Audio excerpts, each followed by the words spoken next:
Hello everyone, and now welcome to a matchup between Grubby against Sonik. I believe that this was a show match between the two. Grubby, formerly of team of Team Four Kings, now part of Team Grubby overall, a man who needs no introduction to the Warcraft 3 community. Just a mainstay, very popular in Korea, very popular in China, as he spawns as the red orc. Interestingly enough, spawning as red instead of green. Grubby normally likes his green orc, at least in years past. Perhaps he's gone away from that. Opening up with an Altar of Storms, there is a burrow, and there is no barracks. No barrack opening. Are we going to be looking at a very fast tech to tier 2? Yes, this is a replay. I cast from replays because that's the only real way that I can guarantee high quality games for the 1 hour a day that I get to, do this little hobby of mine. We are looking at a Demon Hunter coming in from Sonik instead of a Keeper of the Grove. Interesting strategy once more, as we are looking at a Voodoo Lounge being placed down there by this shop. All right, Mercenary Camp, Voodoo Lounge, Blade Master may try and do a little bit of creeping. There is a delayed barracks. Okay, I am now all confused. Absolutely. What is going on here? A delayed barracks coming across. Altar of Storms, Altar of Storms getting built back up once more, as the Wisp now going to scout out, see this delayed barracks, and then perhaps wonder what his opponent is trying to do.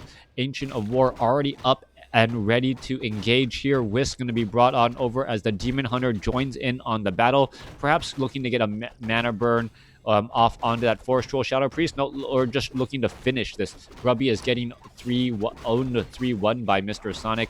All right, so for anyone else out there who has not watched the rest of this show match, I am sorry. You kind of got spoiled by the observers. Sonik taking quite a bit of damage on this Ancient of War right here. Peon gonna end up getting taken out. Well, no, yes, finally taken out. Blade Master shows up to the party. Are we gonna see a mana burn? Yes, we are. And just going straight after that Ancient of War. Ancient of War could get taken out here. No, some more massive players. Blade Master now just getting mana burned pretty much down to oblivion. This is a horrible spot for Grubby to be in, as the Blade Master now pretty much down to 103 hit points. No mana to show for it at all. It's 2-2? All right. Apparently it's 2-2, not 3-1. Not really getting owned at all.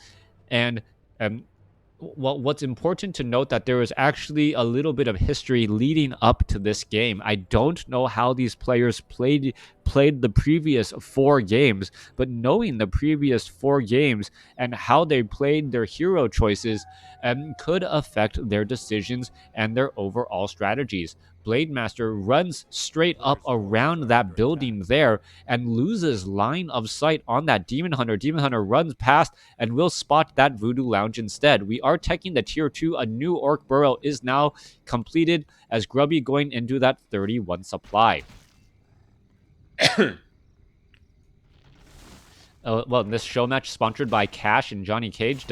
Do casters versus pros still happen? I don't know.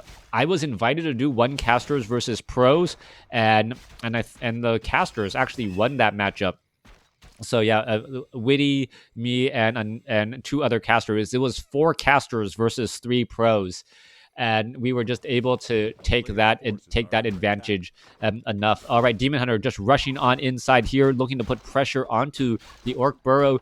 And this is important to note. This game does not look like the current meta at all. A lone Demon Hunter running on inside an Orc base, trying to put pressure onto Orc Burrows. This is not something that happens, that has not happened in the past year or so. Meanwhile, looking like an Archer and an Ancient of War able to finish off the rest of this creep camp here, giving level 2 to that Demon Hunter. Demon Hunter actually in a bit of trouble, down to 213 hit points, as it will be forced to teleport back home and then heal up at these Moonwells. Blade Master sitting at level 1, going after these rogue wizards here who normally drop some good items for a Blade Master. Blade Master now sitting on claws of attack and double gloves of haste for a fast attack speed. Proper old school game indeed, as an apprentice wizard gets taken down, giving level 2 to the Blade Master. It is true, Grubby. Yes, it is. I don't know. I don't know. Is it so? Say it isn't so. Like. I don't know. That seems like such a strange question. Is it so? Say it isn't so. Uh, all right, Blade Master going up, trying to do a little bit more stealing once more, and this is still just some very, very classic WarCraft 3. A Demon Hunter versus Blade Master, perhaps going back to 2013, where the Demon Hunter and the Blade Master just constantly saw themselves battle it up on Tyrannus Stan. All right, we're looking at the Blade Master trying to make sure that there is no Tree of Life being established down. Follow up Shadow Hunter, no big surprise either, as the Shadow Hunter perhaps should have brought along a peon or something else to try and Lightning Shield creep out of this location, as the Beastmaster coming in from Sonik. Oh, so yeah, this is a classic Night Elf versus Orc here. Are we going to be looking at Druids of the Talon and a Goblin Tinker third from Sonik? That would be, well, staying true to that strategy here, as we are teching the tier 3 and we are getting dots. All right, so Sonik going for that classic old school strategy here. Demon Hunter and Beastmaster making pressure now, and taking down this Voodoo Lounge. All right, so anyone out there who was really hoping to live up or see WarCraft 3 games of old, well, we have the Beastmaster, we have the Demon Hunter, Druids of the Talon are getting trained up, going up against a Blade Master and a Shadow Hunter. Is the Bestiary up? Yes, it is. We should be getting up in Snare. Quill Beast trying to take down this Voodoo Lounge may actually be able to do it, as it is still under construction. Nope, not going to be able to do it, as there's only one Quill Beast. Nope, two Quill Beasts are showing up to the party. Is this Voodoo Lounge going to end up getting taken down? Yes, it does, and that Voodoo Lounge represents so much healing, as that Beastmaster does need to back away. Blade Master, well, taking a lot of damage as well. Staff of Preservation, however, sending that Beastmaster home. Druids of the Talon going to stay inside the base here, try to get a large amount of mana. Meanwhile, Raiders are already showing up to the party here, and well, there goes an ensnare onto the Beastmaster. The question now, oh, do we have a surround? Yes, we do. Beastmaster getting surrounded. Staff of Teleportation coming across, and that's just going to Staff of Preservation that Beastmaster back out of a tight spot again. Is it going to be able to do it? No. Perhaps the Staff of Preservation was actually on cooldown, as Druids of the Talon going after some of those grunts. All right, Fairy Dragon and Fairy Fire onto those grunts. Negative armor, a very big deal, and actually going to be able to reveal the Blade Master as well. Level 1 Beastmaster, however, does not take that much time to resurrect, as we are looking at Tree of Eternity nearing completion. Thank you for the follow. This is a very much a blast from the past game. The difference being, though, that the Spirit Lodge no longer trains Spirit Walkers. We would need to see a Tauren Totem if we want to see Spirit Walkers. Thank you. Are more people just following now? Was there another onset of a host? What is going on? I'm not quite sure. Ring of Regeneration now picked up by that Shadow Hunter. Potion of Greater Healing on that Shadow Hunter now, who gets up to level 3 and needs to get a lot more mana if he wants to be able to support that Blade Master. Crota looking fresh. Nice haircut. Yep, thank you. Getting a haircut in during COVID, very, very difficult. But nice to say that I was able to actually get a haircut. No, I'm almost like, it's almost like a speakeasy now. If you get a haircut, you have to call ahead, knock on the back door to be able to get in. If you actually really want a haircut all that badly, at least in California. All right, coming back around, Demon Hunter is at level 3. We are at Tree of Eternity. Are we getting the Goblin Tinker? No, nope. Wisp is standing by, ready to hire up at the tavern, but no Goblin Tinker as of yet. Shadow Hunter sitting at level 3. We are finishing off the remainder of this creep camp here. Serpent Wards are down. The Serpent Wards do represent a lot of damage to these Druids of the Talon. That is going to be a problem as the Raiders are going to try and engage here. Serpent Wards going to be able to finish off these Druids of the Talon much more quickly. And then in days of past, as those Serpent Wards, 27 to 30 damage piercing against those Druids of the Talon. All right, there is that Goblin Tinker making its way back out, and this is days of old as we're looking at a Demon Hunter trying to finish off that Forest Troll Shadow Priest. All right, coming back across now. Beastmaster making its way back off to the north. Mana Burn onto that Shadow Hunter. Blademaster trying to sneak away again. More damage coming on through. Blademaster is being revealed as 3-2-1 Demon Hunter, Beastmaster, and Goblin Tinker going up against a 2-2 Grubby as well. Orc Towers with fortified armor already there. A quick ensnare onto the unit now. Staff of Teleportation trying to get away. There goes another ensnare again as the Demon Hunter, well, is it going to be able to get a Mana Burn off? No, it will not. Goblin Tinker trying to protect these units here as the Pocket Factory now taking a little bit of damage. Scroll of Healing quickly being used there as we're going to be looking at a couple of low hit point grunts getting taken down. That magic damage coupled with negative armor really taking quite a bit of a toll. Cyclone picking up the Shadow Hunter and the Blademaster, knocking them out of commission for short whiles, forcing this engagement to last longer as the Blademaster gets up to level 3. Cyclone picking up that Blademaster temporarily. Raider still trying to engage Blademaster. Is windwalked right now as the Scroll of Town Portal, allowing the remaining units to escape. All right, Scroll of Town Portal, all whisked back home. We are looking at Sonik sitting at 39 supply. Meanwhile, Grubby sitting at 41 supply, building a great hall the old-fashioned way and having no easy way to dispel that Druid of the Talon's Cyclone. Without an easy way to dispel that and only running off of a single bestiary, Grubby should have a large amount of gold in the bank since he is only really training from one building. He is getting up an expansion and is setting up a Voodoo Lounge. I am curious as to what Grubby is looking to transition into here. His next production building should be very telling as, well, Sonik is setting up an expansion of his own, getting up this Tree of Life, which has yet to entangle the gold mine. All right, that BM should use Invo to finally start doing some damage. There is that Tauren Totem. Now we should be getting up Spirit Walker's Spirit Link and also Disenchant. Very important, making it difficult to focus fire down any units, and also just making Healing Wave that much more effective and Scrolls of Healing that much more effective. All right, Blademaster Illusion. It should be revealed as an illusion since it does have Fairy Fire. Is it just going to get taken down? Yeah, there's the Hawk right there as well as the Druids of the Talon going after the Rogues and the Enforcer. Negative armor coupled with heavy armor, very difficult for those, well, creeps to stick around. 3-2-2 now coming across. The Demon Hunter is still not yet at level 4.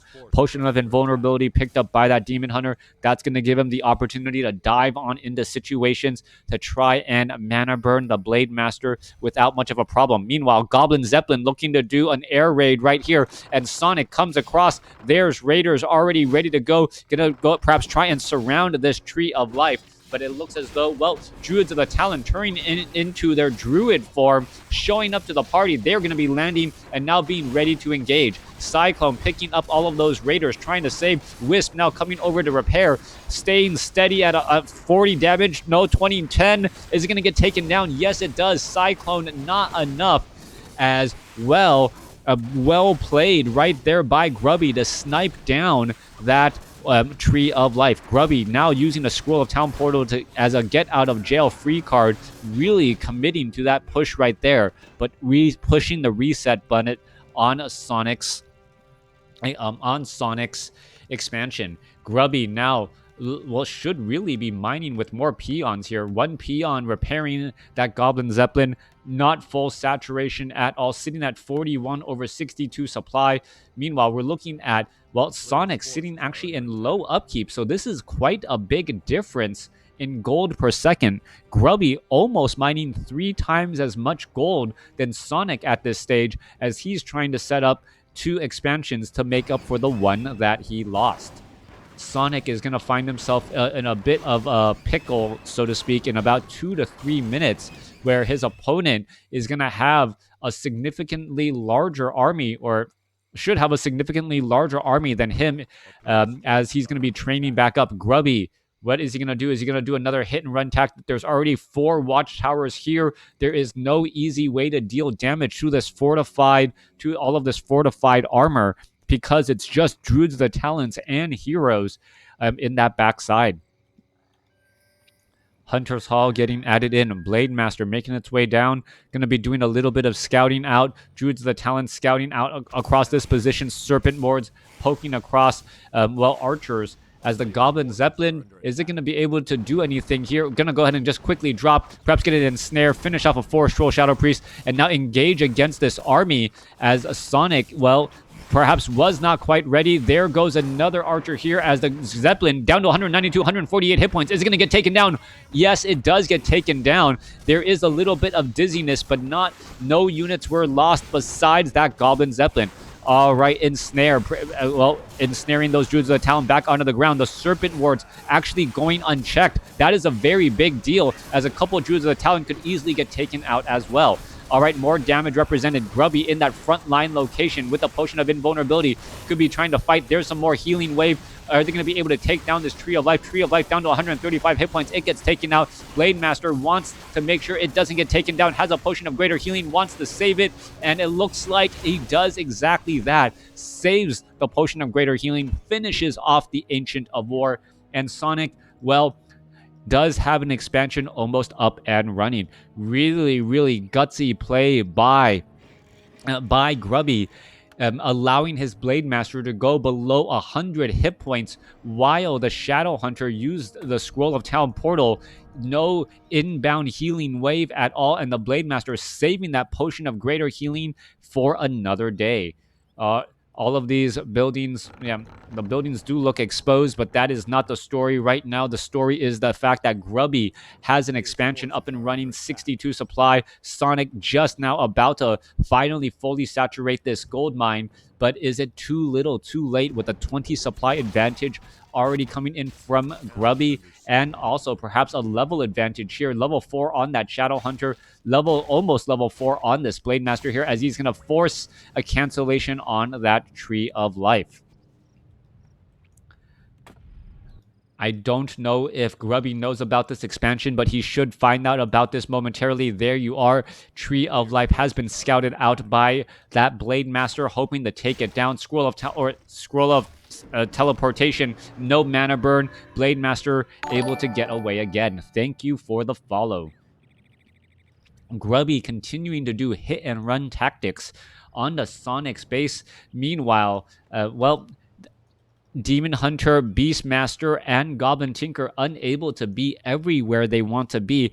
Constantly trying to reinforce these locations here, as the Raiders are going to be able to perhaps take down this Tree of Life pretty quickly. Cyclone picking up and separating this army here, as the Demolisher represents a large amount of damage to the Druids of the Talon. This could potentially be a problem here, as we're looking at a lot of damage on this Tree of Life here. Tree of Life is about to get taken down, and once again it is 2 bases versus 1. Demon Hunter finishes off the Demolisher, but that loss of that base is a very big deal here. The question now, is Sonik going to be able to deal enough damage to make Grubby pay for taking down his expansion, or is Grubby's lead just going to continue to grow? Another Demolisher shows up to the party, decides to start attacking the Druids of the Talon. Demolisher already down to 250 hit points just after a couple of attacks right there, as the Demolisher is looking to demolish down all of these Druids of the Talon here. All right, a little bit of dodging once again. One more volley, and that Demolisher gets taken down once more. Sonik, however, is starting to lose a lot here, as the Shadow Hunter gets up to level 5, constantly getting cycloned and picked back up. Does have a Potion of Lesser Invulnerability. I don't know what his level 5 ability is, as there goes another mana burn. Blade Master ensnared, or Raider ensnared. Demon Hunter is in trouble. Potion of Lesser Invulnerability being used once more. Mana burning the Shadow Hunter again, just for good measure, as the Druids of the Talon being able to fire from the safety beyond these trees here. And this is actually good positioning by Sonik, as all of the summoned units are in that front line location. However, he is definitely now starting to overstay his welcome. Demon Hunter going to be coming back inside the party, back with full hit points, back with full mana, looking to finish off a couple of those units. Mana burn. Blade Master now completely surrounded, slicing his way out of a paper bag, and well, able to escape very easily indeed as the Potion of Lesser Invulnerability comes to an end. Cyclone, once again, while trying to pick things off here, Spirit Walker could just get mana burned to death. There's plenty of Spirit Walkers. No, actually, Spirit Link would actually keep it alive right there as the units are still trying to escape back away. All right, Kodo Beast is eating up a Quill Beast right there. Orb, no, yes, there is an Orb of Venom. Mana burn off onto the Shadow Hunter only for 9. And the Spirit Walkers are just easy targets once more as we see another Ensnare go down onto the Demon Hunter. Demon Hunter could be in trouble. Staff of Preservation is going to be in time. No, it is not. As the Beastmaster tries to retreat back down to 3 hit points, cutting it close, has a Potion of Invulnerability, but does not want to use it. Sonik saving a Potion of Invulnerability right there. Every unit at 1 hit point, it feels like one Blizzard could make a very big difference as we are finally getting an Entangled Goldmine by Sonik at this center expansion location. Sonik sitting at 46 supply, going up against 79 supply by Grubby. Of course, even though Grubby has 79 supply, about 30 of that supply was all in the red zone, finally being able to heal back these units and get in some healing waves to get all of this back up to full. So many low hit point Spirit Walkers and Raiders. Spirit Link really spreading out all of that damage, and by spreading out all of that damage, really saving a large amount of units. Blade Master of Grubby, however, now sitting at level 5. 2 level 5 Orc heroes going up against a level 4, level 3, level 2, and that is going to be a very big deal as the Goblin Tinker is now resurrected. Level 2 almost level 3, level 3 almost level 4, and the Demon Hunter sitting strongly at level 4 here as the Tree of Eternity is going to make its way over here to the bottom left. Coming back around, Grubby sitting just outside, sitting at 79 supply, could easily go into high upkeep as well. Grubby looking to perhaps set up an expansion over here to the top right, not realizing that that creep camp has yet to be cleared out. Main army of Grubby now looking to put pressure in this location here. Tree of Eternity, with its location here, Staff of Preservation going to be completely useless, but the Tree of Eternity does hit very hard as well. Damage coming on through. Tree of Eternity acting as a major tank. Mana Flare coming back across as it's trying to deal some damage across all of these units as well. Tree of Eternity getting left behind, moving a little bit slow as the Spirit Walkers are trailing as well. Spirit Walkers taking a large amount of damage as the Druids of the Talon 11 to 13 damage, continuing to poke and doing so much here. Mass Wisp Detonation, removing mana from those Spirit Walkers as the Druids of the Talon are trying to finish off more of these units. All right, we're looking at the Tree of Eternity trying to push its way through, going to be able to finish off one Forest Troll Berserker as the Goblin Tinker gets taken down at level 3 with a 256 critical strike. All right, Resurrect, Ankh of Reincarnation. Beastmaster, however, is still surrounded, doesn't have a Potion of Lesser Invulnerability. He's going to get surrounded and taken down again. And the Demon Hunter now fighting by his lonesome self. Potion of Invulnerability at 91 hit points left, shaking off that 260 critical strike. But, how long can this Demon Hunter last for? Perhaps another 7 seconds, as that's as long as that Potion of Potion of Invulnerability has before it comes down. And there it is. Grubby taking down Sonik in that matchup there with constant hit and run tactics and just making sure that Sonik was unable to set up his expansions. Thanks for watching. Thanks for listening. Hope you guys enjoyed the show match between Grubby and Sonik.